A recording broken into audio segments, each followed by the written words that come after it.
What can you do to keep your boat's batteries in excellent condition? How can you make sure that you get the longest possible calendar life? In this presentation we're going to look at 3 different bits of knowledge that you need to take excellent care of your batteries. The main bit of knowledge, the main topic, is the depth of discharge. How far can you discharge your batteries before they are damaged by a process called sulfatation? Now, once you've discharged your batteries, you have to recharge them.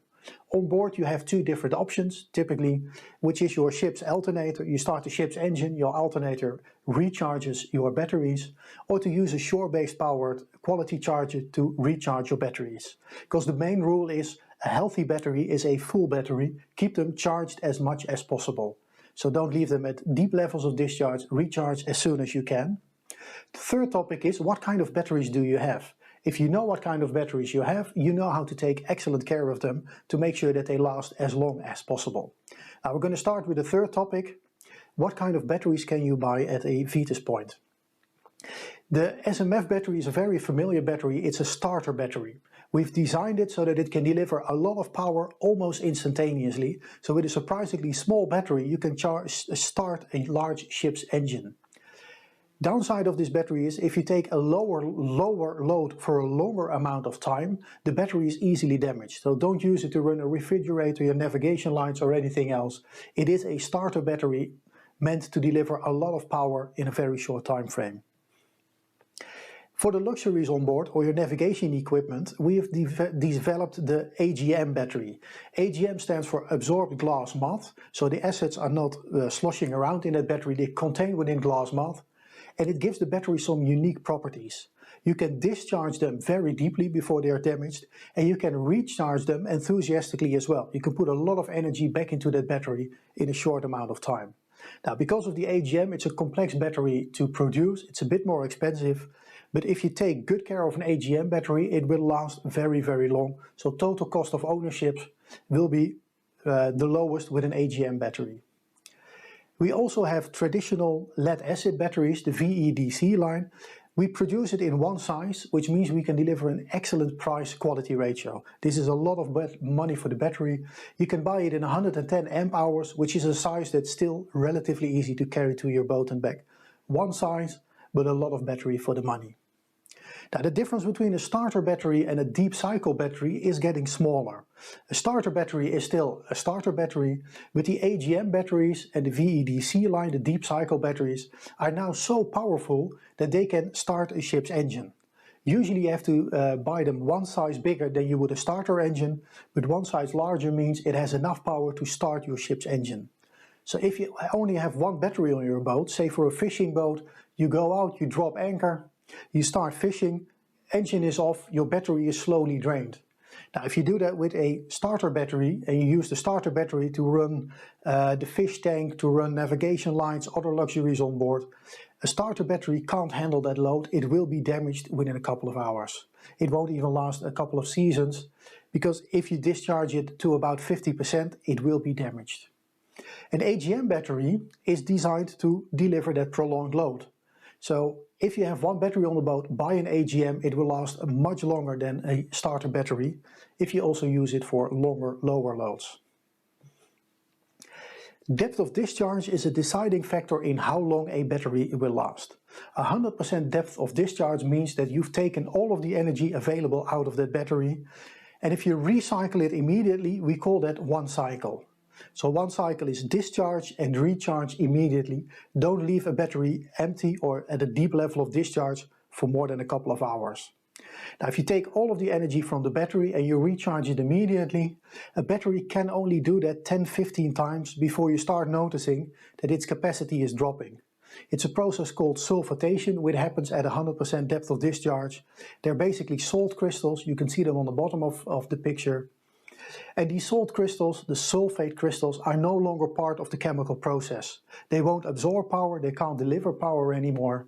Where they're sulfate, that battery is basically dead. So don't discharge a battery too far. If you take slightly less energy from your battery bank, instead of 100%, 75% from available energy, your battery will last 500 to 600 cycles. Now 500-600 cycles and a normal battery life of about 7-8 years means 50 to 60 cycles per season, which is a lot of fun for your boat.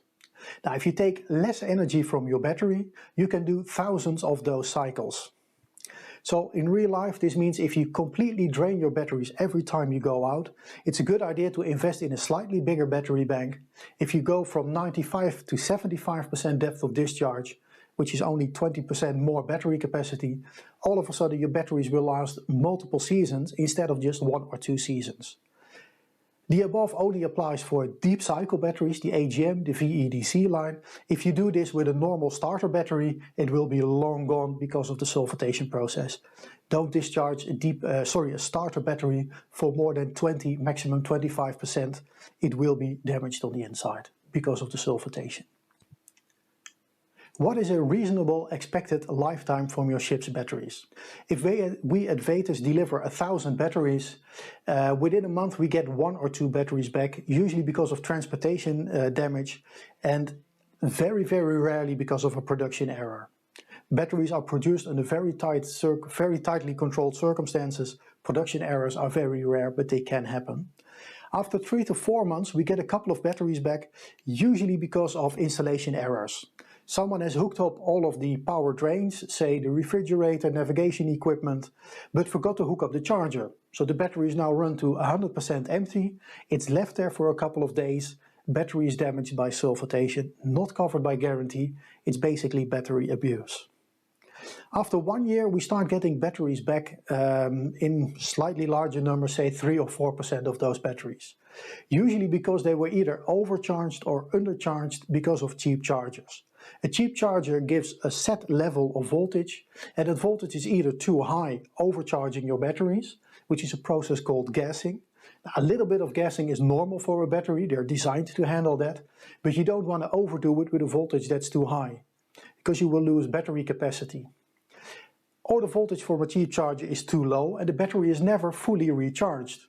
And a battery that's not completely recharged will lose its capacity as well. Long distance cruisers typically only do 1 or 2 years with their battery bank, because unfortunately what a lot of sailors do is they go out sailing, which is a wonderful idea, but once they wait with recharging the batteries till the equipment on board starts complaining. Typically it's the VHF that sounds an alarm, a low voltage alarm. The engine is started for a couple of hours to recharge the batteries a bit, but basically you're going to 100% depth of discharge, recharge for a couple of hours, which is only 25–30% of energy back into the battery, and then straight back to 100%. Batteries will only survive that for 1 season and then they are basically dead, too much sulfatation in there. Most owners will do 4 or 5 years with a battery bank. They recharge whenever possible, do not discharge them too deeply, but we also have a lot of owners who do 6, 7, 8, maybe even 10 years with a battery bank, the smart owners. So let's have a look what a smart owner does to get the most from his battery bank, his or her battery bank. Now, a smart owner will install a battery monitor. A battery monitor measures the amount of energy that's left in the battery. If you start at 100%, the battery is completely filled, completely full, very healthy battery.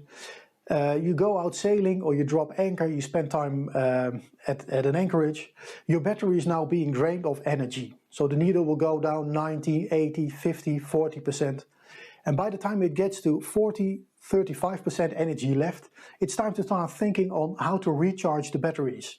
If you have a motor cruiser, start your engine, make a nice trip on, with the engine on, and your alternator will recharge your batteries. Or spend the night in a marina, hook it up to a shore-based power charger, and the charger overnight will completely recharge your batteries. Now, what a lot of average owners do, they use a voltmeter to indicate charge level of their batteries. A voltmeter isn't accurate enough to do this. A battery which is warmed will give a slightly different voltage than a cold one. If it's under load, it will drop in voltage. Voltmeters give a reasonable indication, but it's not accurate enough to decide when to start recharging. And if you wait for your lights to go dim, you've discharged to 100%, it's definitely time to start charging. So a battery monitor is a good idea. Once you've completely discharged the battery, well, not completely, 75% max, you have to recharge the battery. And the battery has a couple of phases in which it's being recharged. Now I'm taking a deeply discharged battery. There's only 25% energy left, so depth of discharge 75%. And to recharge it to 100%, you've got a couple of distinct phases. The main amount of energy is put back into that battery in the bulk phase, which is from 25% up to about 80% charge level. You can put a lot of energy back into that battery in a couple of hours.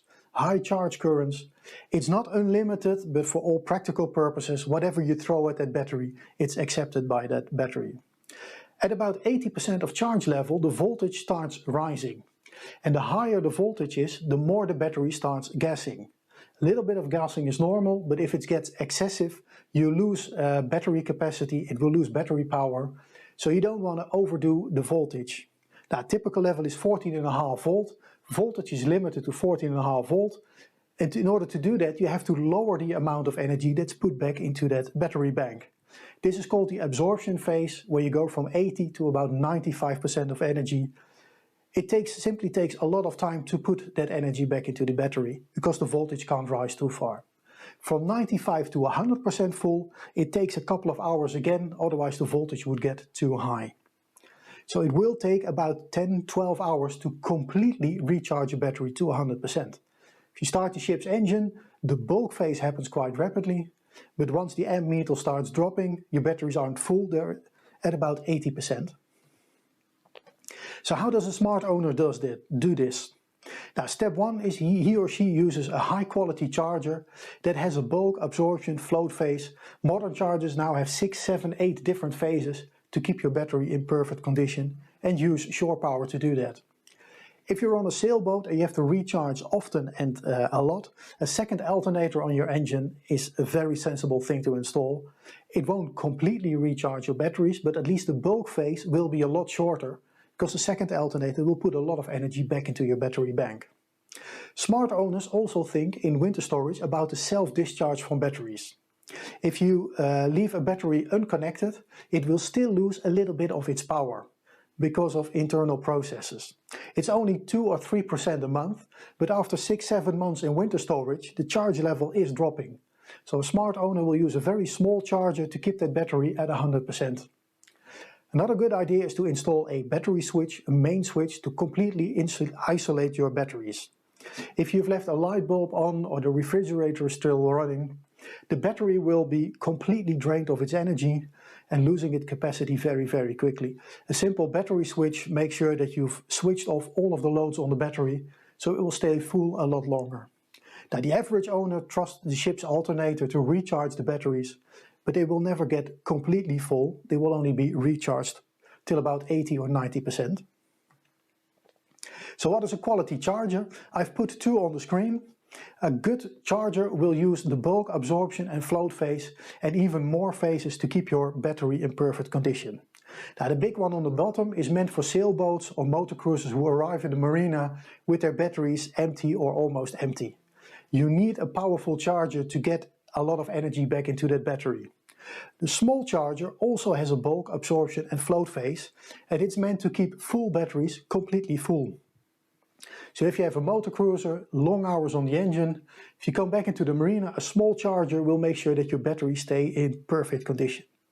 Now, if you install a high power charger, also install a temperature gauge.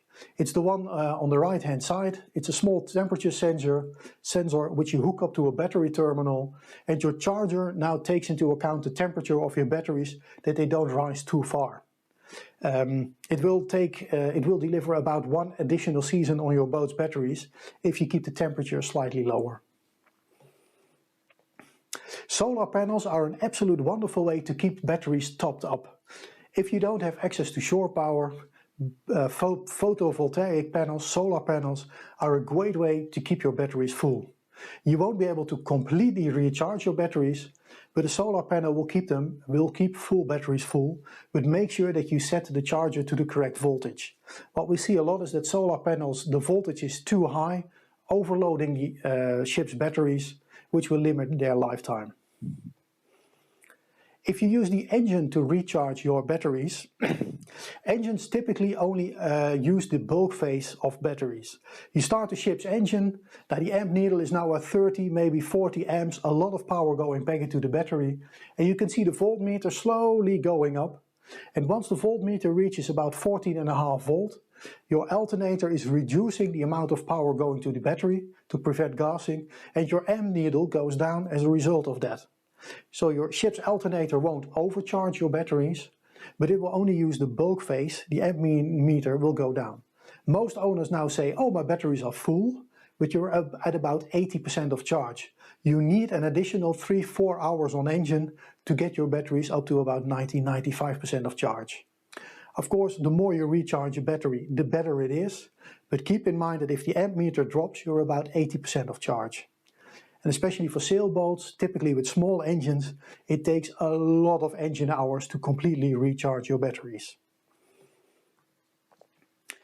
What does a good installation on board entail? Now, use a battery monitor or at least a voltmeter. Don't wait with charging until your lights go dim. Install a quality charger and a temperature sensor on one of the battery terminals. And use a battery separator. On a lot of boats we still see the old-fashioned round switches. If you start the engine, you have to manually select battery 1, 2 or both to recharge. Now if you forget to get the switch in the correct position, your batteries are either not charged or completely discharged, damaging them, and a simple battery separator will do that automatically for you. It will recharge the battery which is the emptiest. And again, a main switch is a great way to make sure that you don't accidentally completely drain your batteries when you're not on board. If it's time to buy a new battery bank, don't mix different kinds of batteries in one battery bank. If you replace one battery, replace all of the batteries from the same bank. If you have one battery lowering in capacity, which is prematurely losing its capacity, it will also influence the healthy batteries. So if you only replace one battery, that new battery will be degraded very rapidly by the older batteries. So exactly the same age, exactly the same capacity, the same history. Install batteries as cold as possible. Every 10 degrees up will cost you about 1 season of lifetime from your boat's batteries. So if they are near the engine bay and the engine is radiating heat towards your battery bank, get a shield in between, make a separate battery box with some ventilation to the outside, keep battery temperature as low as possible. Vibrations also have an impact, so if they are close to your engine, try to install them on a rubber mat so they don't vibrate with the ship's vibrations, with the engine's vibrations.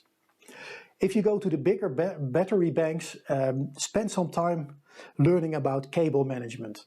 You want every battery in that bank to have exactly the same voltage, exactly the same charge, and with some simple steps you can make sure that every battery has the same charge level. And again, main switches are a wonderful way to insulate your battery bank. So, to conclude our session, we've discussed depth of discharge, why is it important to not completely discharge your batteries, your options to recharge. Again, your alternator will charge to about 80%, but a shore-based power charger will recharge to 100%, and we've discussed the different batteries that Vetus supplies.